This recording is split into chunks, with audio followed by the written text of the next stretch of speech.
And that's why I'm here, at the home of British motorsport. One of my pet hates is a passenger in a fast car. So it'd be actually my idea of hell, being strapped into something that's super quick by a driver that I don't even know. And of course, that's exactly what's going to happen in this hypersonic F1 style two-seater.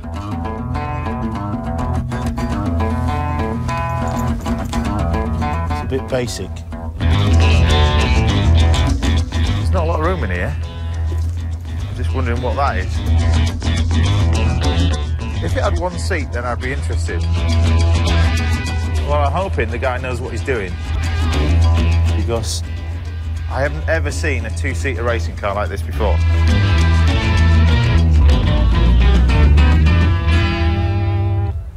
Hi James, I'm Jack. I'm 2012 British Formula 3 champion, and I'm your driver coach for the day. And have you driven this before? First time I drive it will be you in a few moments. You are having a laugh, aren't you? It's only a racing car. It's only a racing car? How old are you? I'm 19. 19? Jack's a great kid, but he's a kid, you know. He's probably still plays with Star Wars figures and Lego when he gets back home. It's going to be interesting to see you try and get in the back, that's for sure. Oh. Not nervous, are you? Proper brick in it, to be honest, yeah. Oh. I'm not good as a passenger. I'm certainly not good sat in the back seat. And on that thing, you can't actually see anything in front of you. Yeah, I'm not really looking forward to it.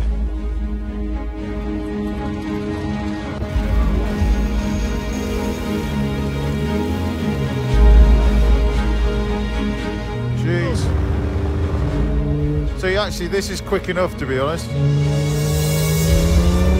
As we accelerated out the pit lane, I braced myself for the physical forces that I know a Formula 1 car can generate. My God! This moment in time, I'm supposed to say something to let you know how it feels. Can't say anything! Whoa! Feel the whole car just slipping in its hand. It's right on the limit. You feel it. Look at that.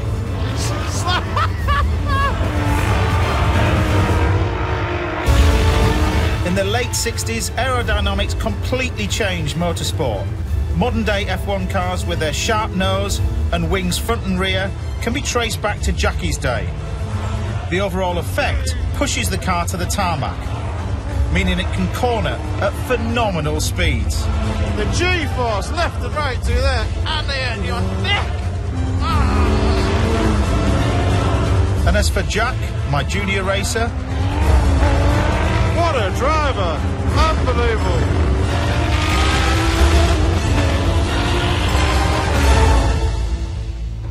That's enough for me. Slow down, otherwise I'll phone his mother. It ended up being an enjoyment, to be honest, an experience that I've never ever felt before in my life. I'd much rather be in the front seat than in the back seat. You've got, you know, twice as much horsepower in the Tyrrell as opposed to that thing, but it's going to be incredibly hard work. The celebrity life. Stewart spends more time in the air than the South African Airways captain who flew him into Johannesburg. By 1972, Jackie was a global superstar, but his relentless drive for success was pushing him over the edge. This year was different somehow. I was very tired, I was very uptight, and I couldn't unwind. I just destroyed myself, health-wise. I was just burned out. I missed a few Grand Prix, I lost the World Championship, I finished second in the World Championship that year. And then I thought I might retire because I was feeling so bad. There's puddles around the track, the place is a mess. And maybe in the wet you can accept that. I should think I will. Able to accept it. Well, anyway. April of '73, I made a complete decision that I was going to retire, but I would race until the end of the year for Ken's sake. But Jackie made the decision, knowing he was handing over the reins to a safe pair of hands, his young understudy, Francois Sever. There's a very promising number 2 in the Tyrrell team. For Jackie, there were two aims, I think, that year. To wrap up another title, to end on a high, but to give Francois that little leg up to make sure that he could continue in that vein for the Tyrrell family, which was so important to all of them. And then, second, first for the left, the right one, and But in Monte Carlo, you don't want to be nervous. Because I knew I was retiring, there was nothing that I kept back from Francois.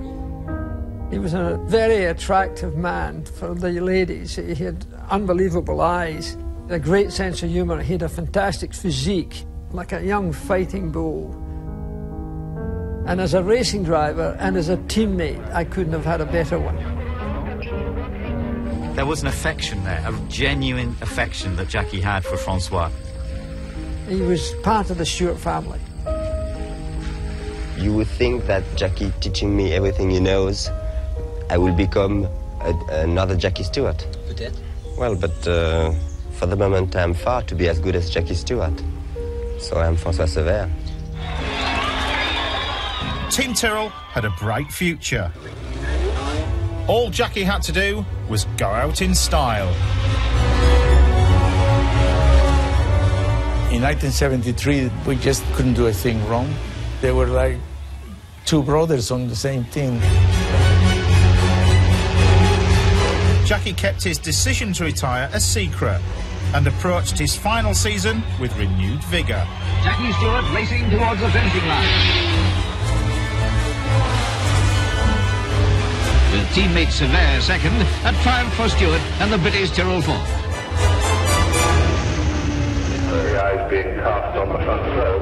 The end of that season was at Watkins Glen, and Jackie had already wrapped the championship up. That was just going to be his 100th race. And Friday we practiced and we were quick. We looked like we could win the race. On the eve of Jackie's final race, Ken Tyrrell came to him with a master plan. Everybody would love it if you're leading the race and you move over and let Francois win.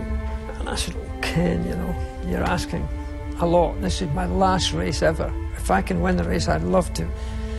He said, yeah, but you'd be even bigger if you didn't. Mr. Sever was the winner of the 1971 Grand Prix in the United States. Certainly there is no noise, and there is no cars coming back to the pit. François Sever was killed in an absolutely appalling accident. I was one of the last to arrive, and there was debris everywhere. And Francois was still pretty much half in the car. I would hate for anybody to see that. I was so shocked by it, but then I was so angry that the sport could do this.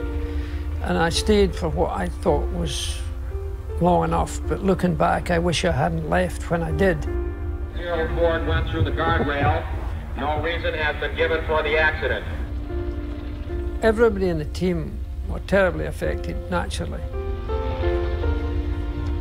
Jackie got together with Ken Tyrrell and they decided they were going to withdraw the team. That was how it ended for Tyrrell that year, and certainly that's how Jackie Stewart's career ended.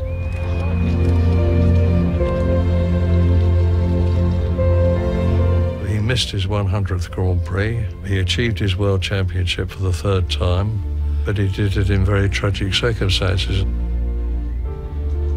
I then said I was no longer going to be a racing driver.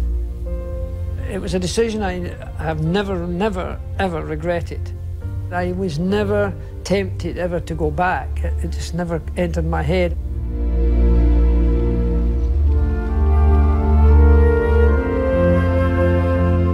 "40 years on, Francois has his own bench in the grounds of the Stewart's house, along with dozens of Jackie's fallen comrades. It is very moving when you're here, because you look out and you just see benches, and that's a friend of yours that's died. Francois Sever, he would have been the #1 driver in '74. Yeah. And I think he would have gone on to win the World Championship. He was that good. You know, what should have been a terrific ending for me, because I think we could have won the race. And that was the end of that. But Sever's death wasn't in vain. I'm at McLaren to meet a man who took Sever's place in the Tyrrell team, Jody Scheckter. Jody benefited firsthand from